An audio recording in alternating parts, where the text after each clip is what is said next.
জয় সত্যহরি, জয় শ্রী নীলকান্ত, জয় মা মাধুর্যময়ী দেবী। মোহন গ্রামে ঠাকুরের কয়েকটা লীলা একই সঙ্গে ঘটেছিল। যেমন দেখা যায় কি,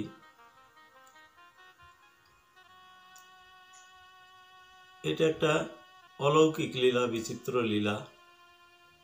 গুরুগঞ্জে বলে থাকেন যে মৃতদেহে প্রাণের সঞ্চার হয় গুরুর কৃপায়। এটা ঠিক।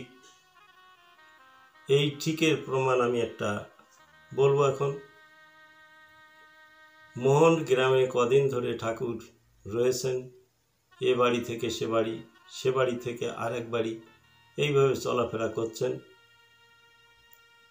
চলতে চলতে সেদিন রয়েছেন তিনি লোককবি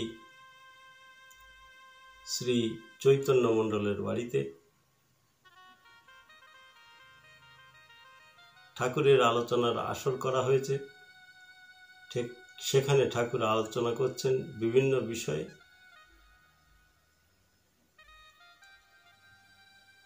খুব লোকের মনে খুব আনন্দ, খুব খুশি।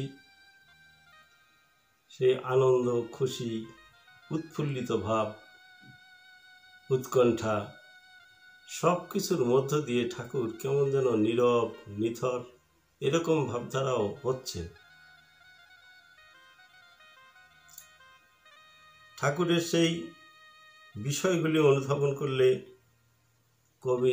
লোককবি সুকুমার সরকারের কথাটা মনে পড়ে যায়।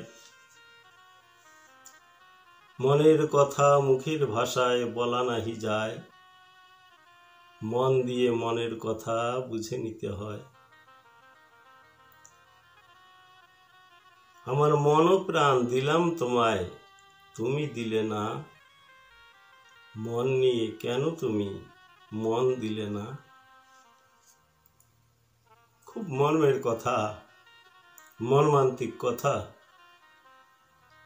আজকে আমার মনটা তুমি নিয়ে গেলে ঠাকুর, তোমার মন তো আমাকে দিলে না।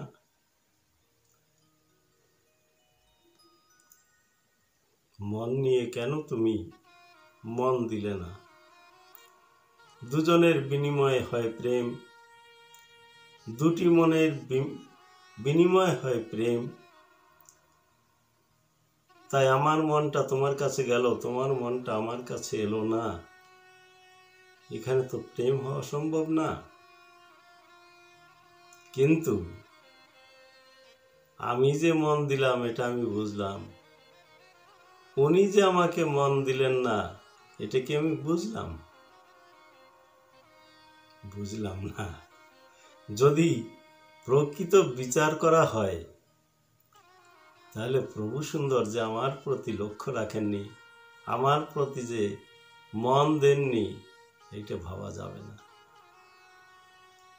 সেই জন্য সেই প্রিয় পরম, তার দৃষ্টি বড় প্রখর। কোন ভক্ত কোথায় কি করছেন ঠাকুর এইখানে বসেই বুঝতে পারেন। তবুও প্রতিবেদনশীল মন তো, তাই লোককবি সরকার কথাটা বলেছিলেন, মনের কথা মুখের ভাষায় বলা নাহি যায়, মন দিয়ে মনের কথা বুঝে নিতে হয়। আমার মন প্রাণ দিলাম তোমায়, তুমি দিলে না। মন নিয়ে কেন তুমি মন দিলে না। সত্যই তাই, যে মরমিয়া, তুমি মরমিয়া দরদিয়া কেন এলে না। মন নিয়ে কেন তুমি মন দিলে না। আমি মন প্রাণ দিলাম তোমায়, তুমি দিলে না। নিয়ে কেন তুমি মন দিলে না। এই যে মন বিনিময়, মন দেওয়া নেওয়া, এইটাই হলো সাধন ভজন। এই ভজনের ঘরে গেলে পরে তখন ওই মন বিনিময় হয়, আর সাধনার ঘরে গেলে পরে তখন তার রূপান্তর রয়েছে। কথা যেহেতু দুইটা, তার দুইটা রূপান্তর আছে। যাই এইভাবে বেশ কিছু আলোচনা চলছে। ঠাকুরের মুখের ভাষা এত মিষ্টি, যে ভক্ত এসেছেন সেখানেই বসে পড়েছেন এবং ওই কথা শুনছেন। সকলের মন একটা একমুখী ভাব নিয়েছে। সেই সময় ঠাকুর কত বিরহের কথা, গুরুদেবকে কি করে জানতে হয়, গুরুদেবকে কি করে চিনতে হয়, এই সকল অনেক কথা তিনি বলছেন। বলতে বলতে কারো কারো দীর্ঘদিনের সেই বিরহের কথাটা মনে পড়ে যে তিনি কান্না শুরু করেছেন। কান্না তো এমনি বেরিয়ে আসে, ও তো আনতে হয় না। আর সময় সময় দু চোখের জল ছেড়ে দিচ্ছে। মনে পড়ছে, রব আর কতকাল তোমায় ভুলে রে পরদেশে, হয়ে লক্ষ্য শূন্য ঘুরে মরি তোমারই উদ্দেশ্যে। রব আর কতকাল তোমায় ভুলে এই পরদেশে। আজকে আমরা স্বদেশের মানুষ, পরদেশে এসেছি বাণিজ্য করতে লাভের আশায়, কিন্তু দেখা যায় কত লোকের লাভ হয়, কত লোকের হয় না। যেমন আমরা বাহ্য দৃষ্টিতে দেখি কত লোক বাজার করতে আসে, ব্যাগটাকে ভাঁজ করে নিয়ে বাজারে ঘুরে বেড়ায়।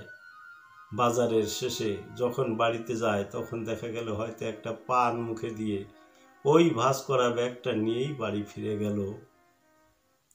তাই আমরা যে কে কি বাজার করতে আসছি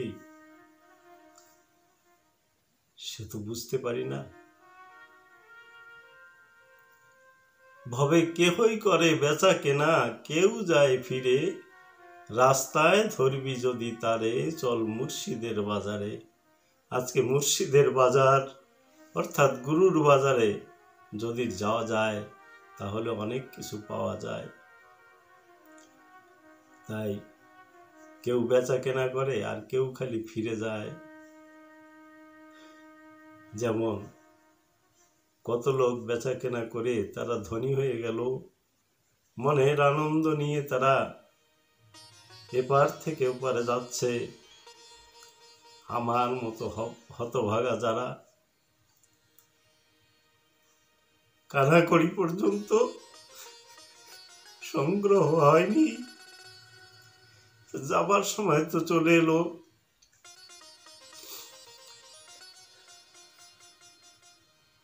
জানি না কি নিয়ে পাড়ি দিতে হবে।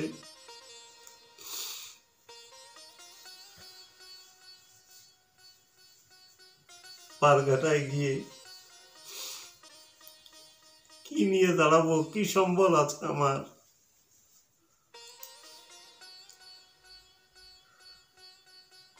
যাই হোক, ঠাকুরের আলোচনা এইভাবে চলছে। চলতে চলতে ওই লাইনে বাড়ি ঠাকুর সত্যানন্দের প্রিয় ভক্ত শ্রী খোকন ধর। সেই খোকন ধরের পুত্র সন্তান সে মারা গেছে। তাই খোকন ধরের মা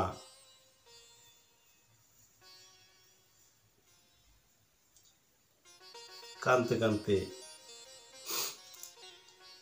ঠাকুরের কাছে এসেছেন, যেখানে আমাদের শেষ পরিণতি, যার কাছে আমাদের শেষ নিবেদন, শেষ নালিশ জানানোর স্থান, সেইখানে তিনি আশ্রয় নিয়েছেন। এসে ঠাকুরের কাছে ঠাকুরের পা ধরে বললেন, বাবা এই ঘটনা ঘটেছে। সঙ্গে সঙ্গে ঠাকুর উল্টো দিকে ফিরলেন, লোকজনের দিকে, ভক্তদের দিকে তাকিয়ে কথা বলছিলেন।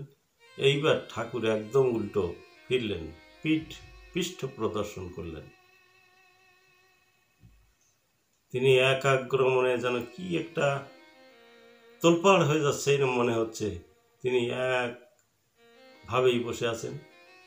ভক্তগণ কান্নাকাটি করছে, কিছু কিছু লোক, যে এত সুন্দর ছেলেটা মারা গেল। সবার মনে একটা তার প্রতি যে একটা গভীর স্নেহ ছিল সেটা প্রদর্শন করছে। ঠাকুর ওই যে বসে থাকলেন,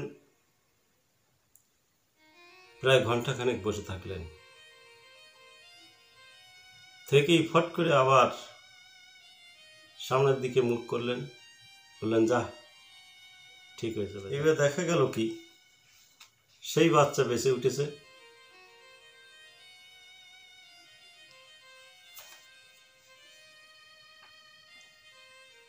তাই এই যে একটা দশা, এই যে একটা কি আনন্দের মধ্যে দিয়ে, নিরানন্দের মধ্যে দিয়ে, মানে কিভাবে যে দশাটা গতি করছে বোঝবার কায়দা নেই। একদিকে কান্না, অপরদিকে আনন্দ। দৃশ্য বড় চমৎকার। ভক্তরা সব ঠাকুরের জয়ধ্বনি দিতে লাগলো। অশান্ত পরিবেশ শান্ত হলো। মৃত পুত্র প্রাণ পেল। ঠাকুরের বিশ্রামের ব্যবস্থা করা হলো। তিনি বলেছিলেন একদিন, আয়ু না থাকলেও সদ্গুরুগণ চাইলে আয়ু দিতে পারেন। এই যে তার প্রমাণ পাওয়া গেল। তাই আমরা নিজেদের ঘরের মধ্যে ঠাকুরকে লুকিয়ে রেখে, তাই না, তার লীলা খেলা সব দেখেও মনের মধ্যে তার প্রতি ভক্তি আসে না। যদি গুরু সভায় যাই, সুখ সভায় যাই, সেখানে যেও নিজের ঘরের কথা পারি, সেখানেও আমরা যে গুরুর সংসারে আমরা প্রবেশ করলাম, যে গুরু সভা অর্থাৎ গুরুদেবের পরিবার, সে গুরুদেবের পরিবারে মিশে যেও আমার নিজের পরিবারের কথা ছাড়তে পারি না। বড় আশ্চর্য। যাই হোক, ঠাকুরের কৃপা সকলের উপর বর্ষিত হোক, এটাই আমি আপনাদের কাছে কামনা রাখি। জয় সত্য হরি, জয় সত্য হরি, জয় সত্য হরি, জয় বাবা শ্রী নীলকান্ত, জয় মা মাধব, জয়।